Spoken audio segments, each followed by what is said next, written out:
It's when a guy starts kissing your mouth, and then your neck, and then your chest, and then goes all the way down your stomach until he reaches your belly button. Now, I promise, no one is doing all that to me. I mean, I'm waiting for marriage for all that. Except kissing. I do kiss. I'm a kisser. Hello, and welcome to my channel. I am Ohemaa, and today we are going to be reviewing season 1, episode 5 of An African City, and it is titled The Belly Button Test. So it actually starts off with Ngozi. It looks like Ngozi is talking to someone, and it's either implied or she mentions that she's, seeing her OBGYN. I think it's implied because she's like laying on a table and, her legs are the position that you would be in when you need to have your checkup down there.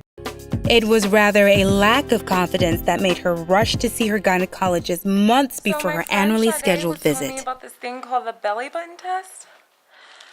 It's when a guy starts kissing your mouth, and then your neck, and then your chest, and then goes all the way down your stomach until he reaches your belly button.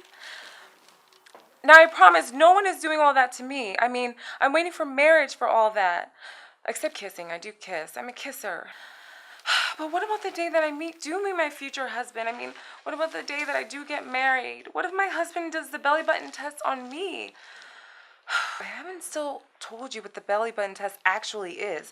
So, this guy, he does all of this kissing stuff, and then he gets down to your stomach where your belly button is, and he starts sniffing around, like to see if you smell okay, like if there's a bad aroma from down there.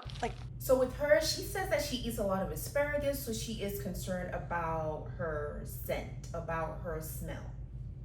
How does one know how you really smell down there? I mean, I don't want to scare my future husband. I'm a vegetarian and I eat a lot of asparagus. Meanwhile, Nanaya is concerned about her hair. So while she's at the salon, she wants to know if natural hair is done at the salon. And the lady comes up to her. As hair, according to my mother, was and hi, is how are the you? glory of anyone. Good. Do you do wash and blow dry? No, we don't do that here. You don't do blow dry? It's so crazy because it seems like her hair wasn't appreciated. But again, this was about 10 years ago. And I don't think natural hair was embraced very well. Again, I wasn't in Ghana at the time.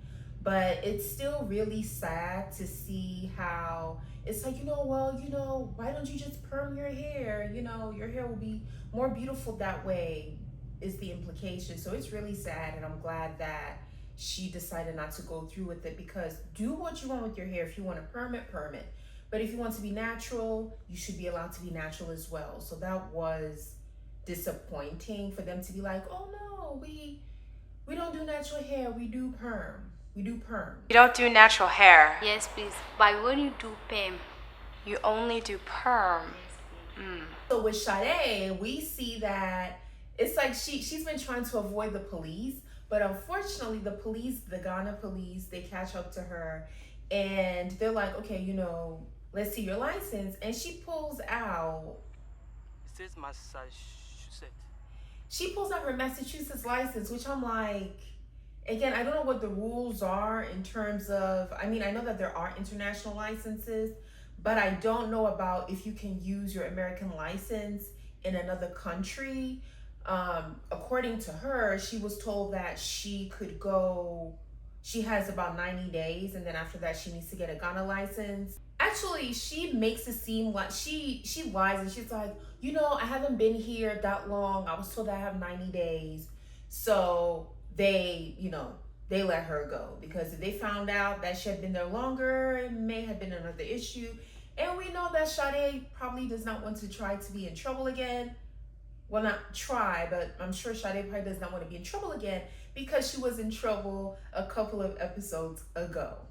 Meanwhile, McKenna had been in Ghana for a few months, and she was still job hunting. So it looks like at that point the job hunt was rough. Your resume is extremely impressive. Thank you very much. And you speak French? Oui, bien sûr que je parle français. That would be really good for a francophone client. Ah ben, je parle français et allemand. She does all of this for the guy to say, Impressive. Very impressive. Merci, merci. But the firm isn't hiring, but he wants to go out on a date with her. The nerve. So now we switch to Zainab. Zainab is at I don't know if it would be considered a pharmacy store, but she's in a store and she's trying to pick up a few things that she needs. So that would be like the Duro or the ORS. So she's ready to check out and... What is this? Bleaching cream, madam. You'll be so beautiful if you weren't so black. I've started using it and very soon my skin is going to be like Beyonce. That was actually crazy. Like, the lady recommended her bleaching cream as if there was something wrong with her skin. Mind you, all the ladies have beautiful skin. Zainab has beautiful skin, so I can see how it's like, wow, really? You're telling me that I need to bleach my skin? And I understand, you know, I want my skin to be like Beyonce's. Beyonce has beautiful skin.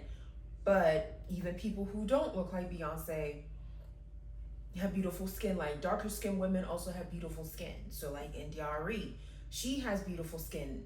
I was gonna say Erykah Badu, but Erykah Badu is not dark skin. Coco Jones, she has beautiful skin. Viola Davis, she has beautiful skin.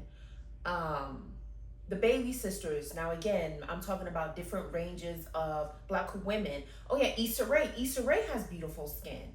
So I've just talked about different variations of black women. Lupita Nyong'o, Denied. So I've just talked about different women who, you know, are on the lighter side and are also on the darker side. So it was definitely disheartening. Like, oh, you know, I want my skin to be beautiful like Beyonce's, as if her skin isn't beautiful. So once again, Beyonce has beautiful skin, but it's like, you don't have to be her complexion to feel like your skin is beautiful. Whether it is deep, whether it's medium deep, whether it is light, your skin is beautiful. So I really do wish that that lady would have known, like, your skin is beautiful. And maybe that could have been something that Zainab could have told her, but I think that Zainab was probably just too stunned to speak. Yeah.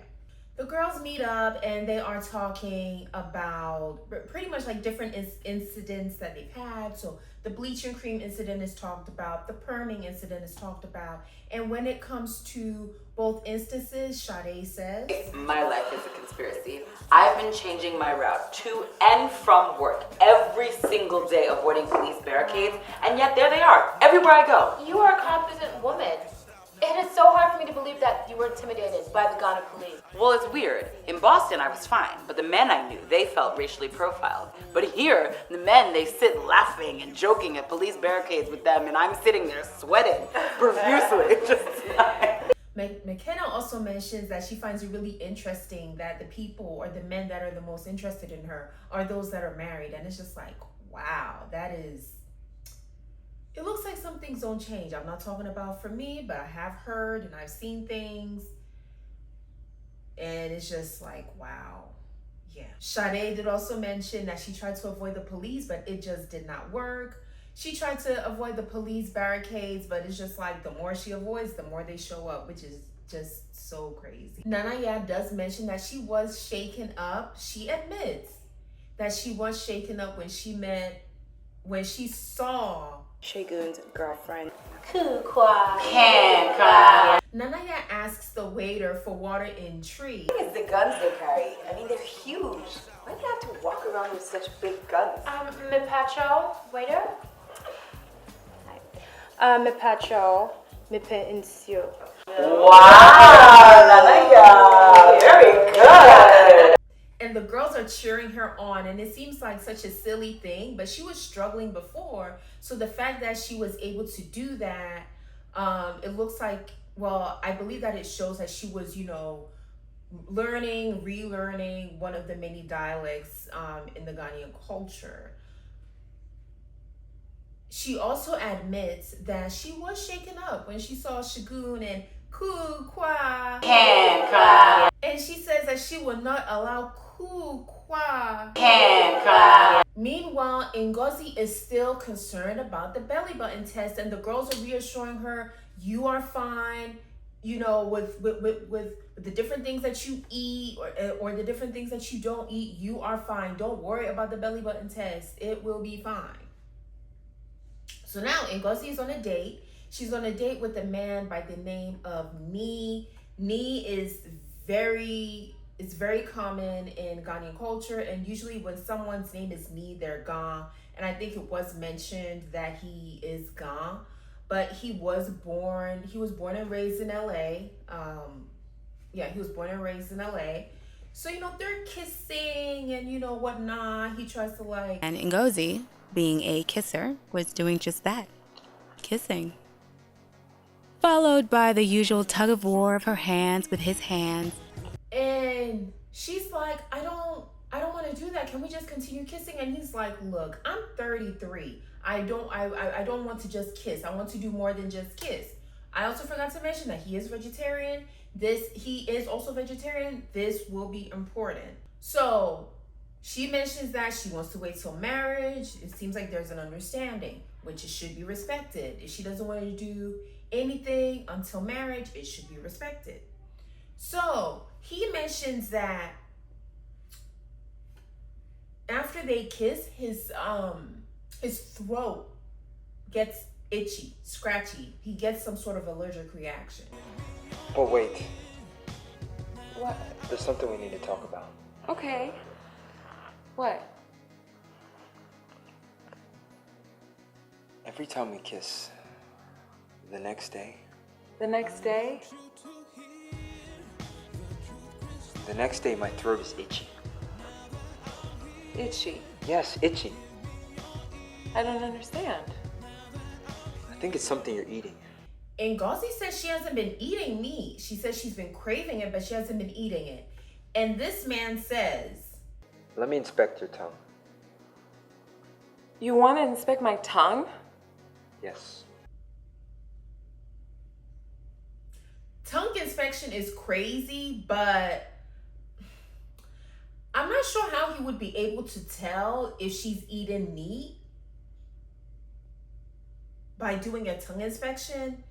But either way, maybe, I don't know. Again, I'm not a doctor, but I've just never associated, oh, let me see if a person has eaten meat by checking their tongue. So I think this might have been something that was, you know, done for the show to, you know, bring some sort of humor or create like a WTF moment. But either way, I was like, really? We're doing that? But shortly after the tongue inspection, not sure how long it lasted, shortly after the tongue inspection, I won't say shortly, but sometime after the tongue inspection, Ni leaves. I think it's probably safe to say that that's probably done. Like Ngozi and Ni are done, or maybe not. Who knows? We have to watch the next episode to see. But the episode does end with Ngozi in her Bible, reading her Bible on the couch, and that's how the episode ends. And it's like, it's okay. You don't have to do something that you want to do. If you want to wait, then wait. Whether it's when you're in a serious relationship or marriage, that is perfectly fine. And if somebody cannot respect that, they're not the person for you. And then, like I said, the tongue inspection thing is crazy, but please put it in the comments if that is something that people actually do. Because like I said, I don't know. I've never heard of that. But it'll be really interesting to see if somebody does a tongue inspection. I mean, you can probably smell, like meat. But as far as tell by a tongue inspection, I'm like, at that point, it's like gone down the esophagus and, all the bile and stuff is causing it to break down and whatnot. So, but yeah. So like I said, the episode ends with Ngozi in her Bible, and that is perfectly fine. There is nothing wrong with that. So yes, that was the end of episode 5. the belly button test. So if you made it to the end of the video, thank you so much for watching. I have done season 1 through 4 so far, so definitely check that out so that you can be caught up, because I am about to move on to another episode soon in an African city. So yeah, once again, thank you so much for watching, and remember, be optimistic and keep on moving.